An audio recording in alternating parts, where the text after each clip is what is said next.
Exercise ഒക്കെ ചെയ്തു, എല്ലാം ബ്രീത്തിങ് എക്സസൈസ് ഒക്കെ ചെയ്തപ്പോൾ ഞാൻ ഓക്കെ. അങ്ങനെ എൻ്റെ കൂടെ ഉണ്ടായിരുന്ന പല നേഴ്സുമാരും, ഒരുപാട് നേഴ്സുമാർ ആ സമയത്ത് ഇൻഫെക്ഷൻ അടിച്ച്, അവർക്ക് ചെസ്റ്റ് ഇൻഫെക്ഷൻ ഒക്കെ അടിച്ചിട്ട് ഒരുപാട് പ്രോബ്ലം വന്നു, അവർ കുറേ അഡ്മിറ്റ് ആയിട്ടുണ്ട്.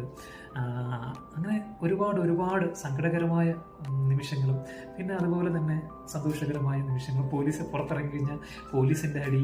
പിന്നെ ഞങ്ങൾക്കൊരു ഇതുണ്ടായിരുന്നു കേട്ടോ, ഞങ്ങൾ പോലീസ് പുറത്തിറങ്ങുമ്പോഴത്തേക്ക് ഞങ്ങളുടെ ഹോസ്പിറ്റലിൻ്റെ ഐ ഡി ഉണ്ട്, ഞങ്ങളുടെ നേഴ്സിന് ഹോസ്പിറ്റലിൻ്റെ ഐ ഡി ഉണ്ട്. അപ്പോൾ ഞങ്ങൾ പുറത്ത് പോകുമ്പോഴത്തേക്ക് ഈ ഹോസ്പിറ്റലിൽ ഐ ഡി കാണിക്കുമ്പോഴത്തേക്ക് പോലീസുകാർ ഞങ്ങളെ വിടുമായിരുന്നു. കാരണം അവർക്ക് ഹോസ്പിറ്റലിൽ, ഞങ്ങൾ പറയും അവിടെ ഹോസ്പിറ്റലിൽ വർക്ക് ചെയ്യുന്നതാണ്, അതുകൊണ്ട് ഞങ്ങൾക്ക് പോകണമെന്ന് പറഞ്ഞിട്ട് ഞങ്ങൾ അങ്ങനെ ഒരുപാട് വെട്ടിച്ചും തട്ടിച്ചൊക്കെ നടന്ന് ഒരുപാട് സമയമുണ്ടായിരുന്നു.